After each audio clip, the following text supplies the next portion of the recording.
right after Scandals closed, I just started putting out feelers. That's Logan Whalen, one of the new owners of the new gay bar taking shape on Southwest Harvey Milk Street in downtown Portland. The now covered windows is the site of what used to be the bar Scandals, a 46-year-old landmark that closed in 2025, leaving a gap in the neighborhood and the gay community. This has been a gay bar across the street since 1964.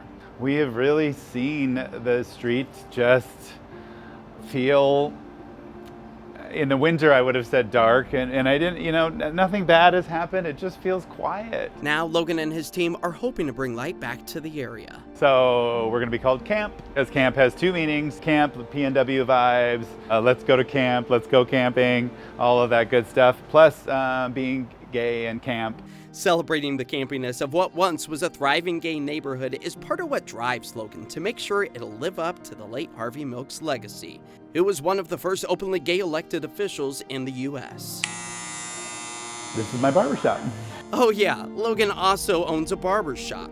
Similar to Harvey, who was a business owner, Logan owns this barbershop just across the street. I've heard people throw around the mayor of Harvey Milk. An unofficial mayor of sorts, of an area that's like a city of fun and hope for many people, hoping to reinstate the street's queer identity as his businesses grow. On this 3 blocks alone, right here in front of the barbershop, there were 8 gay bars and 2 gay restaurants. And now, the evolution has kind of gone back the other way. And queer representation is needed now more than ever during these uncertain times.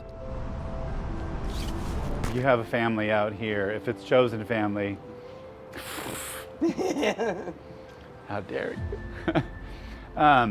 But that we get the opportunity, whether it's the barbershop or the bar, to make sure that people feel safe and comfortable and seen, and that they have a place that they can go, that they have friends who welcome them. And that's the kind of people that I have at the barbershop, that's the kind of people that we'll have at the bar, and that's the kind of community that I want to create on the rest of the street. This is the most exciting part, because now we actually get to see the fruits of our labor, of all the demolition and just the cleaning everything out and starting from a blank slate. I think they're just going to be so happy to be back that I don't think we could really do anything wrong. I think people are just going to feel like they're home. A fresh start coming up to brighten up Southwest Harvey Milk Street as Portland Pride nears. And we will see you soon. My name is Logan Whalen, and I've been in Portland now for 31 years. Moved here in 1995, and this is my barbershop. Oh, where are you originally from, and what brought you to Portland? So I like to say that my hometown is Indio, California, but that's kind of where I went to junior high and high school. But we started off in Southern Oregon, and my grandparents were always there. My mom moved back there after she retired, so there's a good, a portion of my life spent down in Southern Oregon in Roseburg area. Very nice. Yeah. So Oregon has been home for quite a while then. Yeah, I went to Oregon State, graduated from there in 94, moved up to Portland in 95, so I've been in Oregon the large majority of my life. But if anybody's seen my Facebook or anything, and it does say my hometown is Indio, California, Palm Springs area, that's why. And you've kind of seen the evolution of Portland as of late. So tell me about what these ups and downs have really entailed. So I think it's interesting because I really, coming here in the 90s, and coming out in the 90s, there was, on this 3 blocks alone, right here in front of the barbershop, there were 8 gay bars and 2 gay restaurants. And now, the evolution has kind of gone back the other way. And so, but Portland itself, it has changed, but when you've been here the whole time, like, some of it's good, some of it's bad. I always kind of jokingly say, people like, oh, I miss that old place that closed. And I'm like, would you be going to that old place that closed, at this age, or, still? I always joke about that Quality Pie. It was the place where everybody went after the bars and smoke cigarettes and hang out with drag queens and whoever. I'm like, I'll still hang out with the drag queens, but I'm really going to go smoke cigarettes indoors and eat some pie this day and age. So, people do talk a lot about the stuff that's changed when they mean that stuff that's gone away. But there's also some great things that have opened in their place. So with being, this is your barber shop. Yes, this is my barbershop. What kind of brought you to this specific location? I was working down the street for about 10 years down at 6th and Washington, where I met a lot of my colleagues here. Some of us have been working together since 2009. And there was an opportunity on this street. Little space opened up across the street in Union Way, which I always joked was basically inside Panorama and one of the other gay bars, Box's Brig and Panorama, which later became Box's Red Cap and Panorama, and then eventually just Boxes and Red Cap, and then they're gone away. So that was kind of a fun return to our youth there. But we were there for 6 years, and then almost 2 years ago, we moved over to this space, and it's been great. It feels pretty amazing to be on this street. And I feel it being Harvey Milk Street, Yeah. kind of the, I don't know, almost heartbeat of Portland's queer community. Yeah. What does that mean for you to currently own a business like this that Yeah. welcomes It everyone? it was part of the thought process to be part of this street, and that's why we're so excited to talk about what's going on across the street, because I didn't want to be the last gay business on the gay street, you know, like I want to bring it back. And so just in the last 6 months, that's become the focus of the future. So not only the barbershop, you know, being a welcoming space, a queer-owned space, a space for everybody to get haircuts and other services, but to be part of this movement and part of this community. And you've been a staple of this community for A very long time. an amount of time. And, you know, I think that a lot of people are rallying around you for what you guys have coming up next. So should we maybe head outside and kind of check out and discuss It does. what's coming? Yeah, we can, and it does feel pretty exciting. I've heard people throw around the mayor of Harvey Milk or the mayor of Stark Street, and I'll step into that. Yes. I'm actually really excited about it. There's we can talk some more. We're gonna if we head across the street and get a look from the other view. But there are a lot of things going on this street. McMinimans is very involved. Their events planner, Red, has been a huge help for us, and the street's we're bringing it back. We're bringing it back.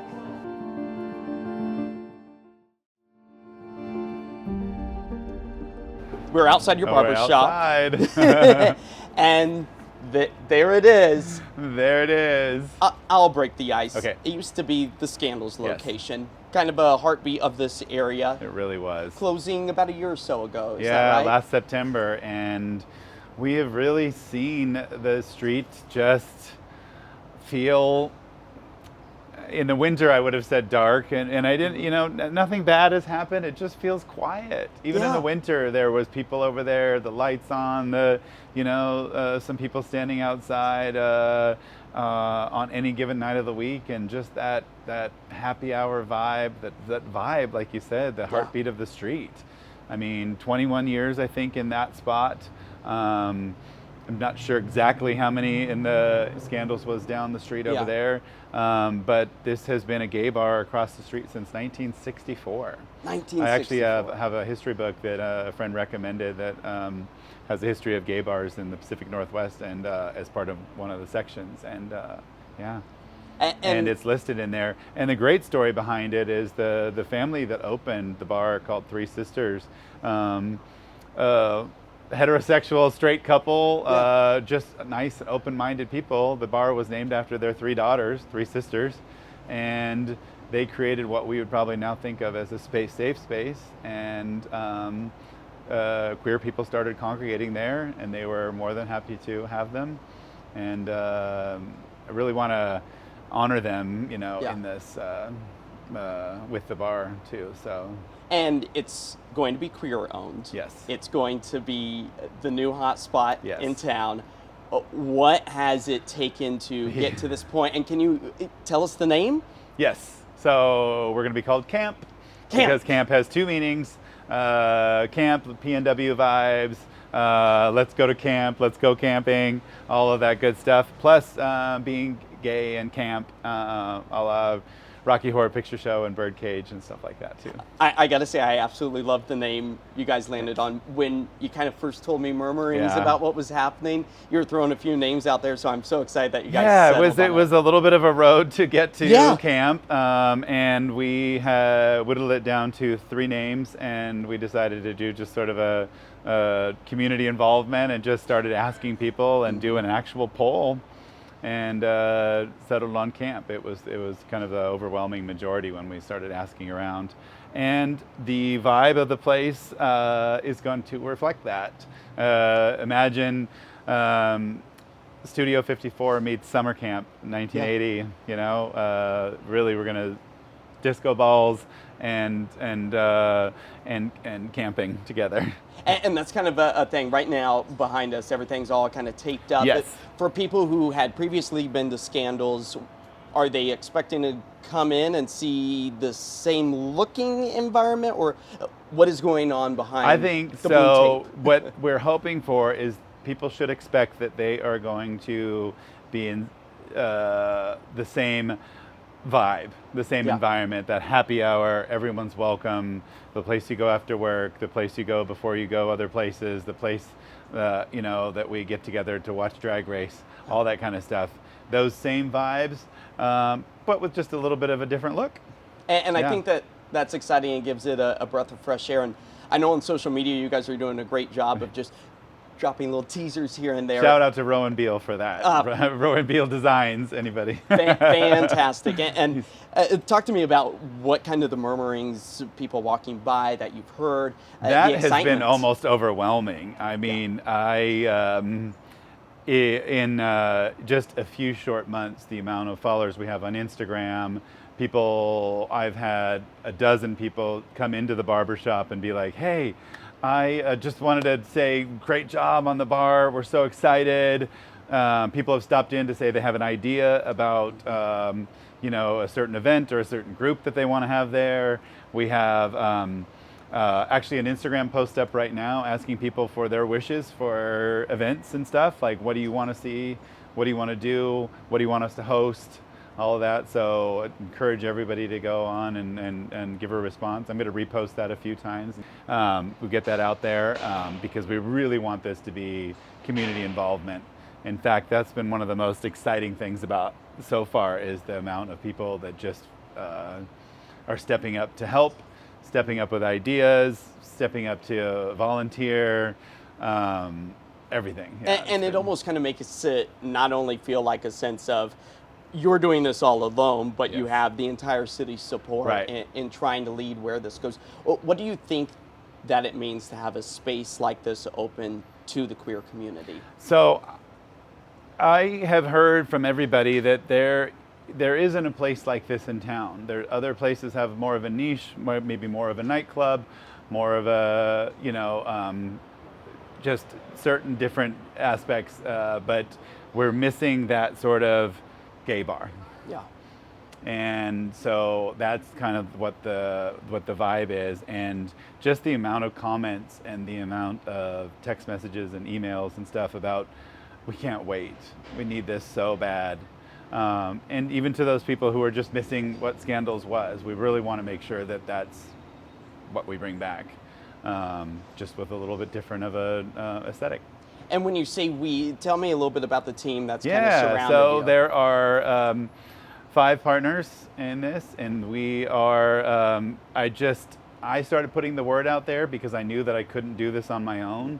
Right after Scandals closed, I just started putting out feelers and asking, and it just sort of it morphed a little bit. There were some people maybe, and some people maybe not, and then some yeses and some nos, and finally this group of us came together, and it's really incredible because we've got, I couldn't have done this alone, and we have a team, and it feels like a team, and everybody brings something different to the table, and everybody's got a real vested interest in seeing this, you know, succeed. Tell me a little bit about the construction process that's going on now, a rough timeline of when things are going to be up and running and when folks can come check everything out? So we are really pushing for early July. We want to be open before Pride.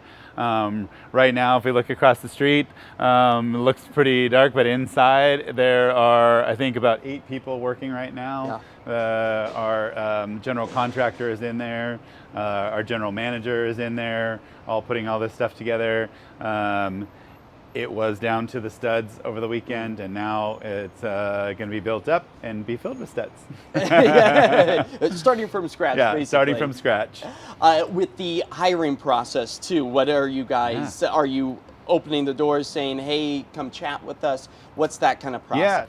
Yeah, so we're in the middle of hiring right now. We've hired a head bartender, and a lot of people will be happy to know it's Drew.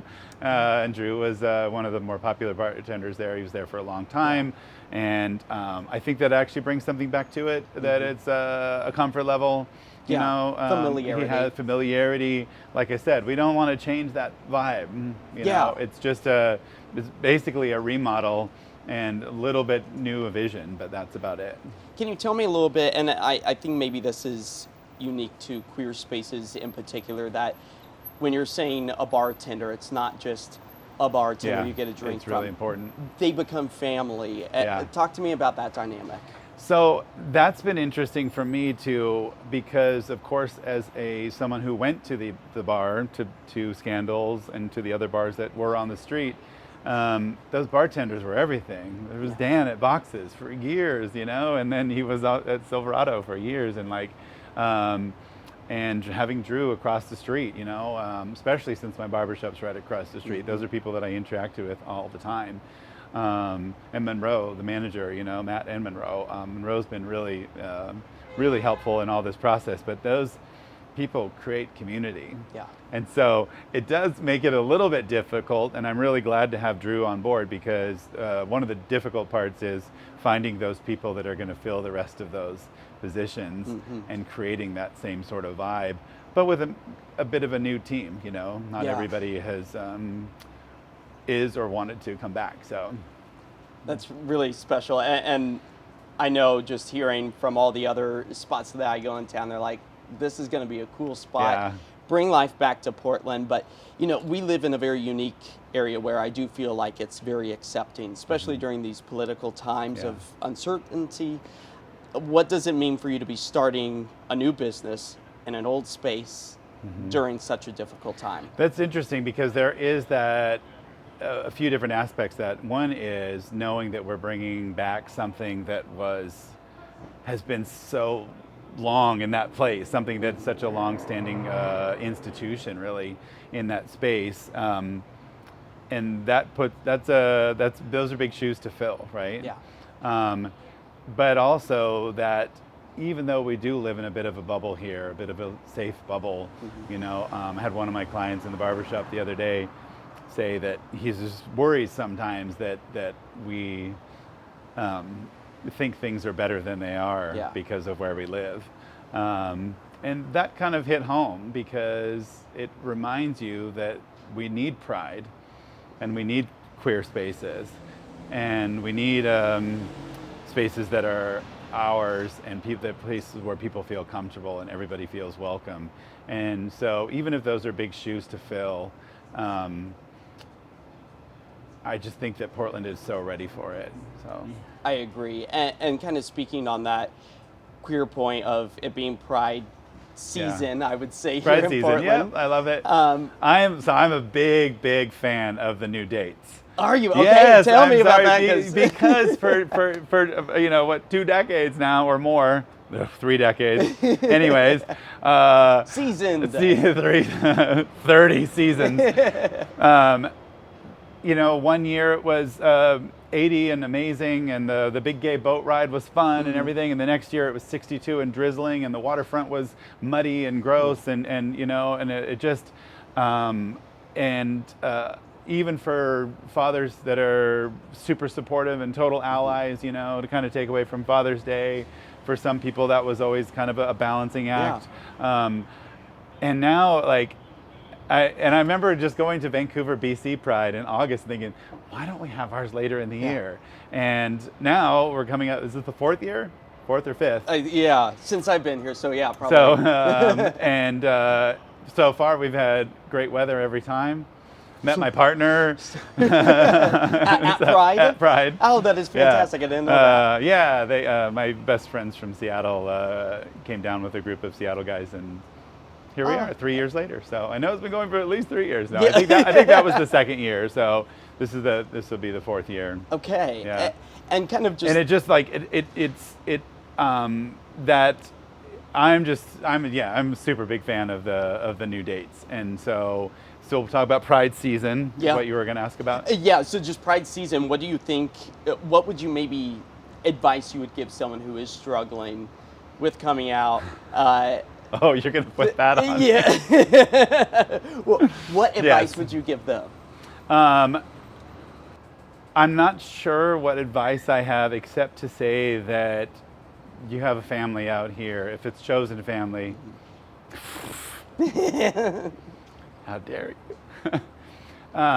But that we get the opportunity, whether it's the barbershop or the bar, to make sure that people feel safe and comfortable and seen, and that they have a place that they can go, that they have friends who welcome them. And that's the kind of people that I have at the barbershop. That's the kind of people that we'll have at the bar. And that's the kind of community that I want to create on the rest of the street. So that's also something I want to tell you about. Yeah. Just kind of piggybacking that. That's okay. Is that some advice that you would probably give your younger self in uncertain times? Yes and no, yes, but that is advice that surprisingly came from all my fraternity brothers who cornered me one night a few years after college and said, "Dude, we know, we don't care." That's So. That's really special. Thank you for sharing that. Yeah. I appreciate it. Yes. So tell me, what were you going to mention? I was going to mention, I've been putting it out there, and I want everybody to know that there are a few more spaces on this street. And like I said in the beginning of the interview, when I moved here, there were 8 gay bars, Yeah. A men's club, and 2 gay restaurants, all on these just 3 blocks. Yeah. And there's room for more. Yeah. We have a restaurant space, 2 bar spaces readily available. I think I'm not going to try not to get ahead of myself here, but there is a new apparel store. But a friend from Seattle is thinking about a space here, a retail space. And then I have had meetings with retail leasing people about the other spaces. So if anybody is interested in investing in this street and bringing it back, come talk to me. I mean, it's historic. Harvey Milk. It is. We need these spaces Yeah. on the street. And I like that you mentioned more the merrier.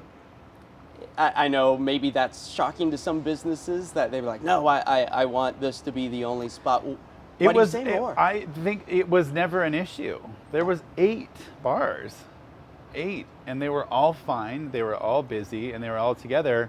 And if you've traveled to these other cities, whether it's Palm Springs or West Hollywood, or even in Berlin, they've all got neighborhoods, right?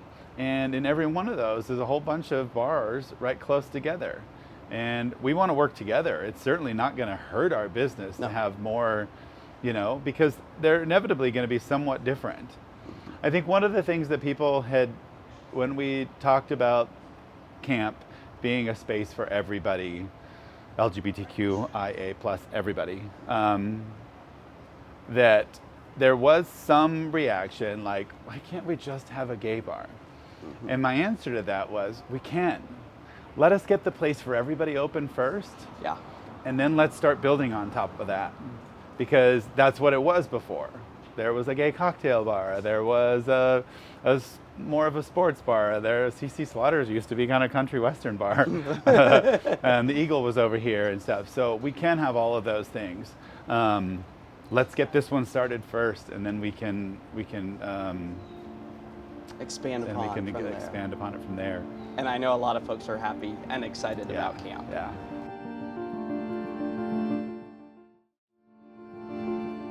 We are in the We space, are in the space. actively working. Yes. What does it mean to kind of see it all start to kind of come together?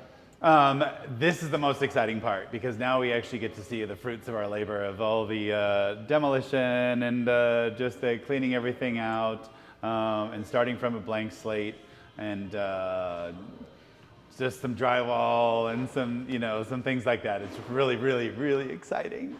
And it'll probably be a pinch me moment when you start seeing everything really Yes, come together yeah. in the coming month and a half. Yeah, Rowan Beal, our design guy, he actually put together a great 3D mock-up, and it made all of us feel a lot better because we could actually really envision what's going to happen. Mm-hmm. But standing in here, seeing it all starting to come together, it's really, really exciting.